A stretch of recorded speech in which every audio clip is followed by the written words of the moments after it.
Según la leyenda, Roma fue fundada en el año 753 a.C. por los gemelos Rómulo y Remo, que habían sido amamantados por una loba. Roma se situó a orillas del Tíber, en un punto donde el río se estrecha.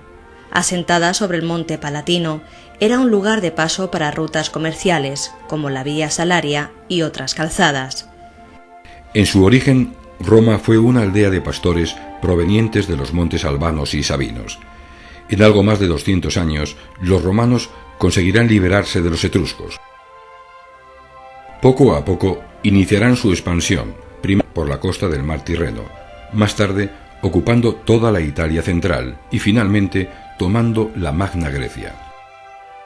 En la historia de Roma se distinguen tres grandes periodos: monarquía, república e imperio. La monarquía se extiende desde el siglo VIII hasta finales del siglo VI a.C., época de fuerte influencia etrusca. En ella surge el Estado romano y se crea un nuevo sistema político. En el año 509 a.C., los romanos, libres ya del yugo etrusco, instituyeron la República. En el siglo III, una vez conseguida la unidad de Italia, comienza la expansión del Estado romano por el Mediterráneo, en la que los romanos deberán derrotar a su gran rival, Cartago, en las llamadas Guerras Púnicas. La primera de ellas, entre los años 264 y 241 a.C., se salda con el paso a manos romanas de las islas de Córcega, Cerdeña y Sicilia. En la Segunda Guerra Púnica, el cartaginés Aníbal derrotará a los romanos en Tesino, Trebia, Trasimeno y Cannas. En respuesta, Pluvio Cornelio Escipión partió en dirección a Hispania y venció a los cartagineses en Ilipa. Con la batalla de Zama, en el año 202, Roma vencerá a su principal enemigo, convirtiéndose en la primera potencia del Mediterráneo. En la Roma republicana, el foro era el centro de la vida política y pública. Atravesado por la Cloaca Máxima, que vertía sus aguas en el Tíber, cerca se encontraba el templo de Vesta, en el que las sacerdotisas debían mantener el fuego sagrado. En el período republicano, además, se construyeron otros importantes templos. La gran figura de la Roma republicana será Cayo Julio César.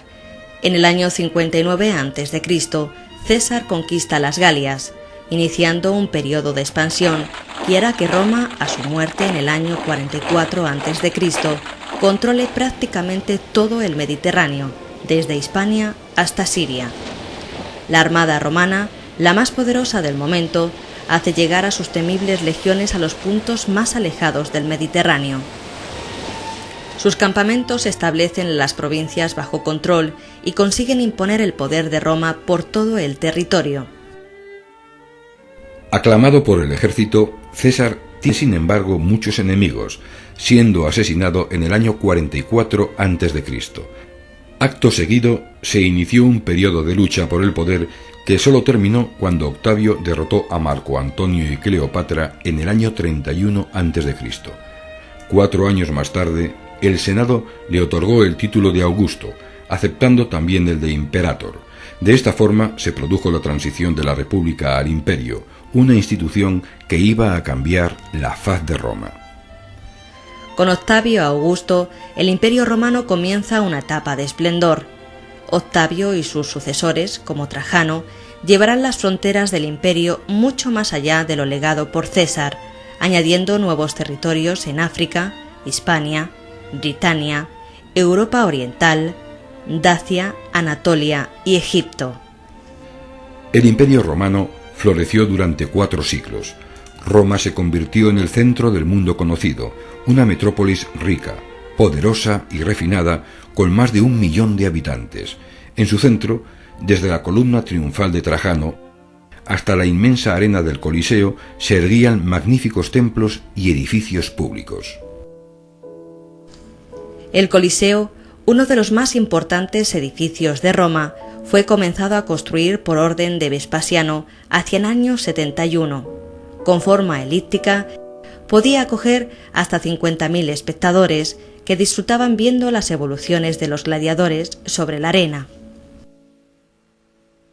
Los foros siguieron siendo el centro de la vida de Roma como durante el periodo republicano. Grandiosos, salpicados de majestuosas construcciones, estatuas de dioses y héroes embellecían el magnífico espacio urbano. Junto al Coliseo o anfiteatro, otra de las diversiones favoritas de los romanos es el circo, el lugar donde se desarrollaban algunos espectáculos, como las carreras de cuadrigas.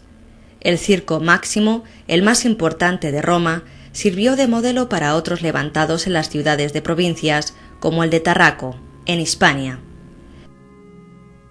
Junto a Roma, a lo largo del imperio, surgieron importantes urbes como Emérita Augusta, Cartago, Alejandría, Antioquía o Éfeso. Una amplia red de calzadas unía el tejido urbano, facilitando el contacto entre Roma y el resto de las poblaciones. El modo de vida urbano se basaba en el modelo que la propia Roma ofrecía. Los romanos vivían, trabajaban y comían en las calles con un ruido ensordecedor. Los enormes edificios de 4 y 5 plantas tenían en su parte baja comercios. Junto a estos edificios, los ciudadanos adinerados vivían en casas espaciosas, con varias habitaciones decoradas con mosaicos y muebles elegantes. El atrio, el lugar más importante de la casa, solía tener un estanque en su centro. En el patio exterior, llamado peristilo, los señores podían pasear y sentarse a la sombra de los árboles en los días soleados. Las ciudades romanas se dotaron de grandes obras públicas para hacerse más habitables. Los espacios ciudadanos fueron embellecidos con arcos monumentales como los de Tito o Septimio Severo, ambos en Roma. Esta práctica se extendió a lo largo del imperio, erigiéndose numerosos arcos como el de Bará en Hispania. Otras obras públicas al servicio de las ciudades fueron aún más impresionantes, como los teatros, anfiteatros o circos construidos para el ocio. La higiene pública de las ciudades fue atendida por medio de la construcción de redes de alcantarillado, termas o acueductos que abastecían de agua corriente a las poblaciones. El monumental acueducto de Segovia, del siglo I después de Cristo, fue edificado con una altura máxima de 28,5 metros y 818 metros de largo.